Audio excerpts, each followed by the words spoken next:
ये जो मन है ना, ये भगवान ने इसकी रचना की है।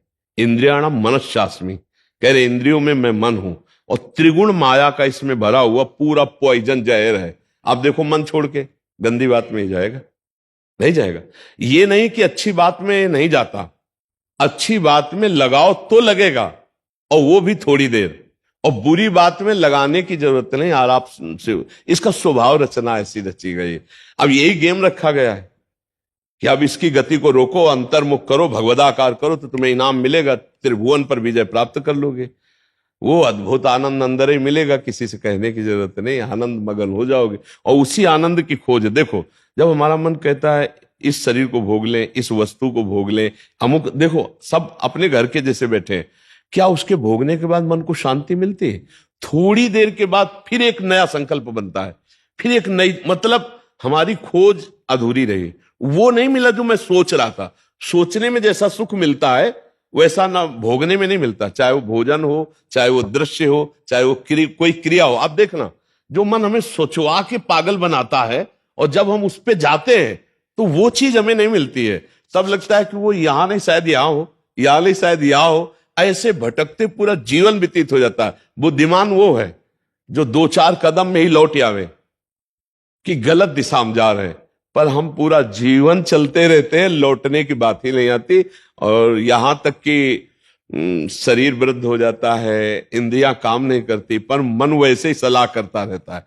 फिर भी नहीं सोच पाता कि चलो अब हुआ पूरा जीवन की शाम, अब तो राधा राधा जब कर अपना काम बना ले। लेकिन नहीं, बूढ़ा है फिर भी शराब पीता है, बूढ़ा है फिर भी गंदी बातें देखता है, बूढ़ा है फिर भी गंदी चेष्टाएं करता है, बूढ़ा है फिर भी नहीं सोच रहा कि मुझे मरना है और भगवत प्राप्ति का अब की उपाय कर लूं, इतना जीवन रह गया। ये क्या है? ये मन का केवल खेल है। वो अपने मन के गेम में फंस गया, निकल नहीं पा रहा है। अच्छा, इसमें ये हो कि चलो मन सुखी रहेगा, तो भी नहीं। आप जितना गलत करते जाओगे उतना वो नकारात्मक सोचे पैदा करता चला जाएगा, और उसका परिणाम यह आएगा कि आपको डिप्रेशन में पहुंचा देगा। मतलब किसी भी तरह से ये चैन नहीं लेने देगा। तो इसको लाना तो भगवान की शरण में पड़ेगा, तभी शांति मिलेगी, तभी सुख। बहुत गंदा, बहुत गंदा, बहुत नीच है ये, और ये बहुत उत्तम है।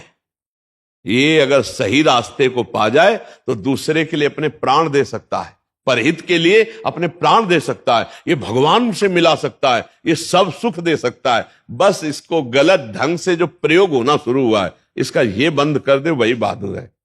देखो, विरक्त मार्ग एक अलग होता है, लेकिन गृहस्थी में तो एक धर्मपूर्वक विषय सेवन की मर्यादा है ना। तो आप धर्मपूर्वक देख लो। अगर आपको अपनी पत्नी में, अपने पति में सुख नहीं मिला तो विश्व में कहीं सुख नहीं मिलेगा, क्योंकि है नहीं। तो आपको सीमित हो जाना चाहिए ना, लेकिन ऐसा नहीं होता। हम धर्म विरुद्ध बढ़ते चले जाते हैं, जो हमारा पाप बनता जाता है और हम क्लेशित होते जाते हैं। इसलिए हमें लगता है बहुत अच्छे अभी सत्संग के प्रभाव पड़ रहे हैं, तो हम निकल चलें गंदी बातों से, हम निकल चलें इस माया के फसाव से। नहीं तो धोखा ही धोखा, पूरी जिंदगी व्यतीत हो जाती है। भोगते भोगते हर इंद्रियां सब नष्ट होती जा रही, फिर भी भोग इच्छा, ये है क्या? समझो ना, पूरा जीवन हमको बेवकूफ बनाया जा रहा है। गौर से देखो, पूरा जीवन नहीं बेवकूफ बनाया जा रहा। तो एक बार और देख लेते हैं, इसमें हमारा पूरा जीवन जा रहा है। सुख तो नहीं मिला, पर एक बार ऐसे देखते हैं, शायद इस पद्धति से देखते हैं, ऐसे भोजन बनाते हैं, ऐसे ये भोगते हैं, ऐसे ये देखते हैं, ऐसा फंसाव करके रोज हमको गिराता है, रोज हमको मन भ्रष्ट करता है। कभी नहीं कहता कि एक बार भगवान से मिलूं क्या, कभी उसका मन नहीं होता। इसको तो जबरदस्ती लगाना पड़ता है। इसको भगवान में लगाने के लिए भी भोगों का प्रलोभन देना होता है, तब ये भगवान में लगता है धीरे धीरे। ये भोगी मन भगवान में भी लगने के लिए तैयार, तो भोग के लिए देखो, भगवान को मना लोगे ना तो बढ़िया व्यवस्था बन जाएगी। चक, जो चाहोगे सब हो जाएगा, जो चाहेंगे भगवान दे दे। बहुत मन बेवकूफ बनाता है, इसलिए हमें लगता है मन की बेवकूफी से बचना चाहिए। एक आया था भगतला, उसने कहा भगवान से मैं भजन करूंगा, सब करूंगा, लेकिन 1,00,000 सुंदरियां स्त्रियां चाहिए। गजब का दिल है तेरा, गजब का दिल है यार। जिनके एक है ना, तो वो कभी कभी एकांत में ऐसे बैठ के बैठते हैं। तो इसीलिए मल की कहीं में मत रखो, बहुत बड़ा भूत है, ये परेशान कर देगा, नष्ट कर देगा। इसे सतमार्ग में लाओ, भगवत मार्ग में लाओ, तभी आनंद की। इसकी केवल चाल है, ये नहीं ये नहीं ये, वो है कहीं नहीं। पक्का समझ लीजिए। ये हमारे को भ्रम पैदा करता, कुछ नहीं कुछ नहीं है। नाम जप करो, सत्संग करो, धर्म पूर्वक विषय भोगो, हम मना नहीं करते, एक उसे सीमा में रख के भोगो धर्म में, तो उससे क्या होगा, तुम्हें घृणा हो जाएगी। धर्म पूर्वक विषय भोगने से घृणा हो जाती है कि यार, और जो ये व्यसन करके और फिर इधर उधर मन, तो पाप के कारण बुद्धि ठीक निर्णय नहीं देती और बुढ़ापे तक पापाचरण, फिर दुर्गति को प्राप्त होते हैं। अभी समय है, अभी मन को समझा लो, मन को समझ, यही 5 भोग हैं, शब्द स्पर्श रूप रस गंध, इसी में मनुष्य फंसा है और इन्हीं भोगों से हमारी दुर्गति हो जाती है। बोलो अभी तक फाइनल में अगर बोला जाए तो अभी तक क्या है अपने पास, कोई अनुभव है क्या? बस एक ही है कि एक बार और चांस मिल जाए, बस किसी भी विषय का, मतलब किसी भी विषय का, मन में हर बार ये रहता कि अब की बार, लेकिन कभी अब की बार पूरी ही नहीं हुआ। तो इसको रोकना जरूरी है कि भजन साधन, धर्म पूर्वक विषय सेवन और समाज की सेवा। कभी एक बार ऐसा करके देखना, कोई बूढ़ा ऐसा भूखा प्यासा फुटपाथ में पड़ा हो और उसको कभी अपने घर लाना, नहलाना धुलाना, कपड़े पहनाना और भोजन पवाना, फिर वो जब तुम्हारी तरफ देखेगा तो तुम्हें जो सुख होगा वो जिंदगी में किसी भी भोग में नहीं मिला होगा। आप लिख लेना हमारी बात। कभी कोई बीमारी से तड़प रहा हो, किसी के सेवा का वहां कोई अवसर नहीं है और आप सेवा का अवसर देकर उसे आप स्वस्थ करो, आप अस्पताल ले जाओ, फिर जो आपको सुख मिलेगा हम आपको कैसे बताएं। वो भगवान का आशीर्वाद होता है। जब कोई बूढ़ा, कोई बीमार, कोई असहाय, और जब आप उसकी सहायता करते हो तो उसके हृदय से जो आशीर्वाद, वो सुख जो मिलता है। जैसे हम आपको एक दिन करके देखना, तुम अपना भोजन बढ़िया जो है, कोई ऐसे भूखे को खवा देना जो भूखा बैठा हो, और ऐसे जल्दी जल्दी, और आप देखो उसको पाते हुए, और उस दिन आप वो भोजन ना पाओ, उसे पवा दो, तो आपको जो सुख मिलेगा वो 56 प्रकार के भोग पाने में भी कभी सुख नहीं मिला होगा।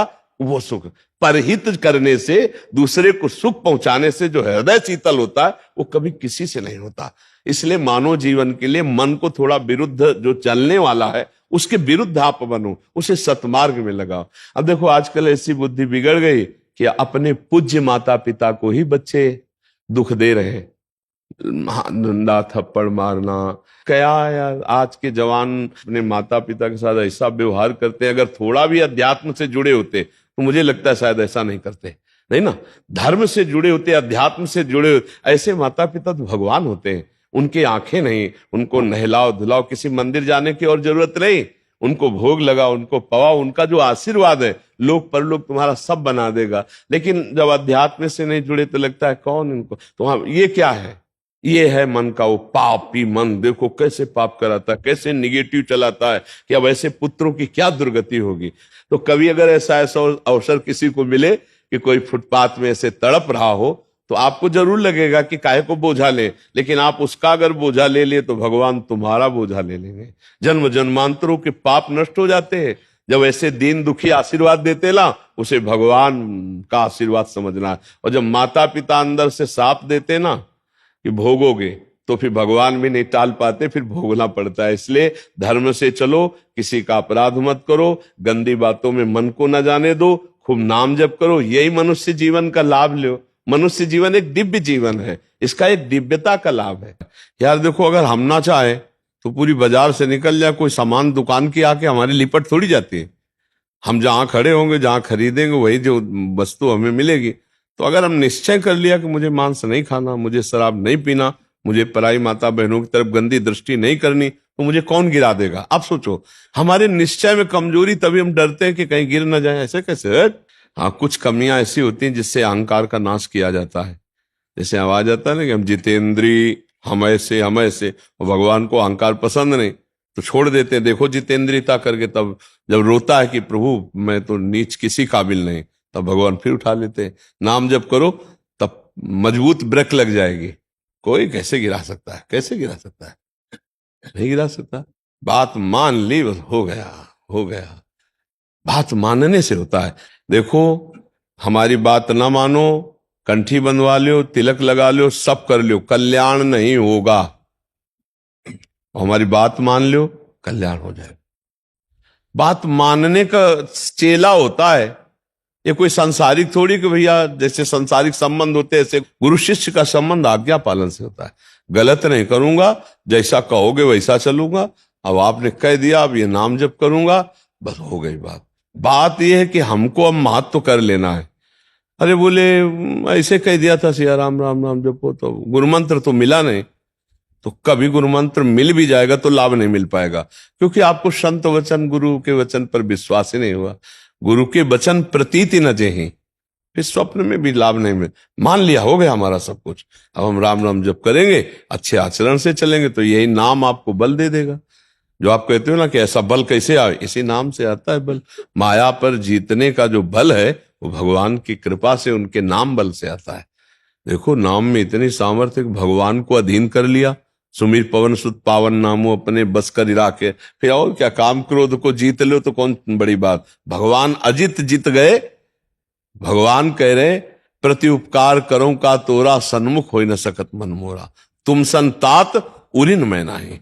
नाम जप करते हुए समाज सेवा, भगवत सेवा, माता पिता की सेवा, बस इससे बढ़िया वो साधना क्या है। अब बढ़िया गंगा जी से कपड़ा धो के लाए और फिर नाली में डुबो दिए तो फिर गड़बड़ हो जाएगा। नहीं, मानव दे थोड़ा विवेक है, धर्म से विषय सेवन करो, पापाचरण करोगे तो फिर वहीं पहुंच जाओगे, नरक है। कर्मों की बड़ी गति है, इसलिए नाम जप कर लो और ये जीवन सार्थक। अच्छा, नाम जपने में सबसे बढ़िया बात ये कि इसमें हम बैठने की बात नहीं करें कि आप पद्मासन लगा के बैठो। हम दिन भर काम करो, राम राम राम राम, अंदर से राम राम चल रहा, फावड़ा चल रहा, राधा राधा राधा राधा, हर काम होता रहेगा। जब युद्ध हो सकता है मामुनिस्मर युद्ध से, तो युद्ध से खतरनाक कोई काम तो है नहीं।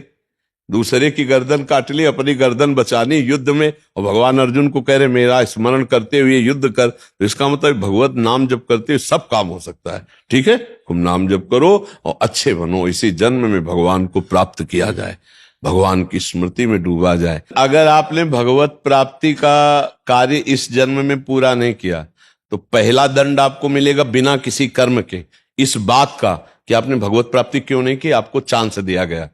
जैसे बहुत सरलता से हम समझाते हैं कि जैसे हम आपको विदेश भेजें सरकारी, भारत के संविधान के अनुसार, आप भारतीय काम कीजिए, जाकर भारत के लिए आप ये काम कीजिए, और आप वहां जाकर जाने के लिए तैयार हो कि हमें वहां गाड़ी मिलना चाहिए, बंगला मिलना चाहिए, हमारी सारी व्यवस्था होनी चाहिए, तो सब व्यवस्था भारत सरकार ने कर दी।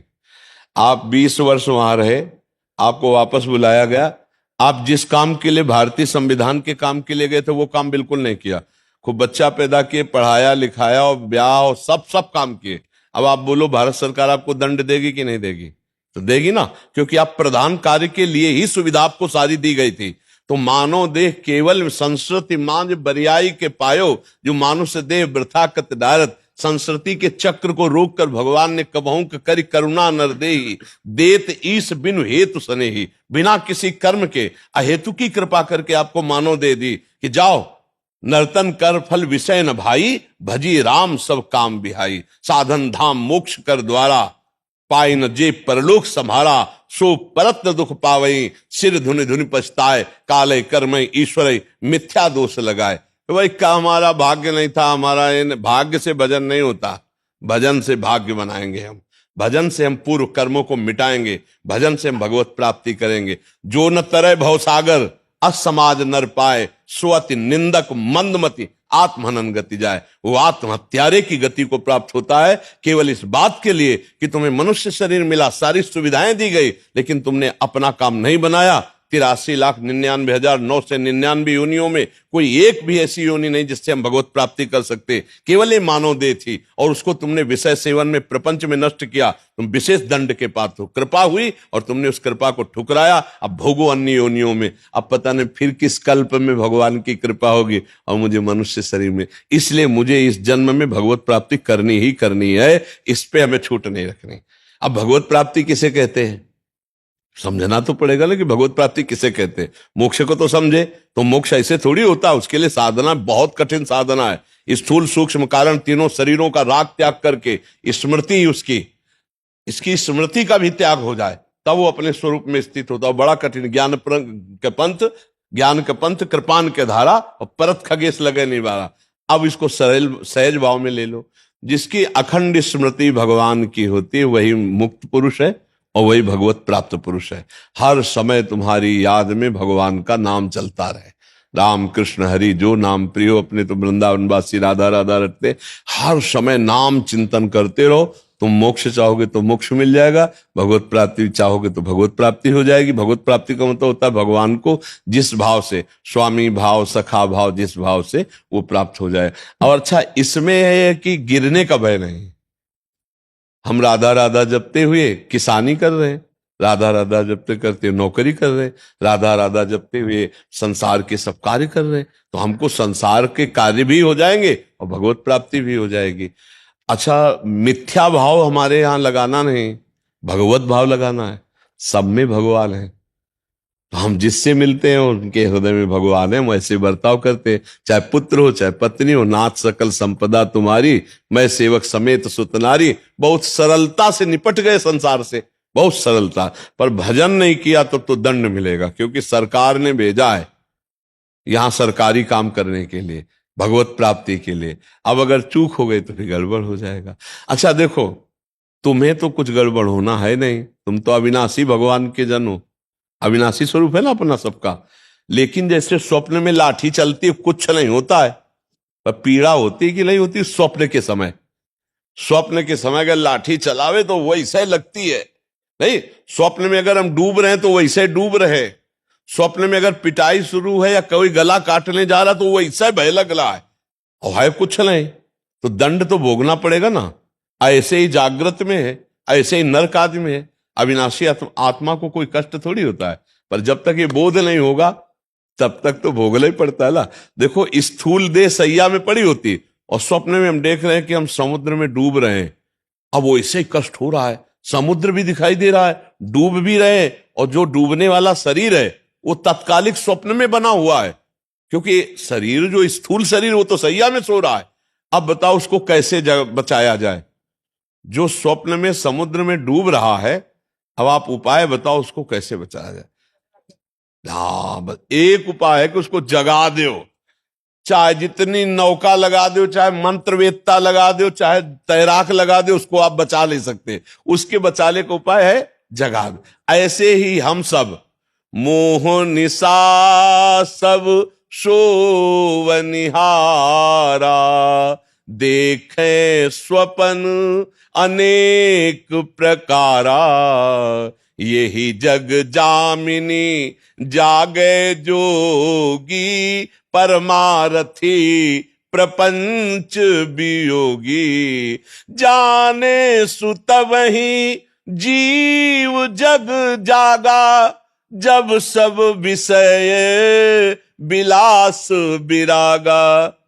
बोले मोह निद्रा में सब सो रहे, ये पत्नी है, लड़का है, बच्चा है, रुपया है, पैसा, ये कर लिया, ये कर लूंगा, ये कमा लिया, ये कमा लूंगा, ये जमा कर लिया, ये जमा कर लूंगा, और सोचते सोचते मर गए, कुछ नहीं कर पाए जो करने आए थे।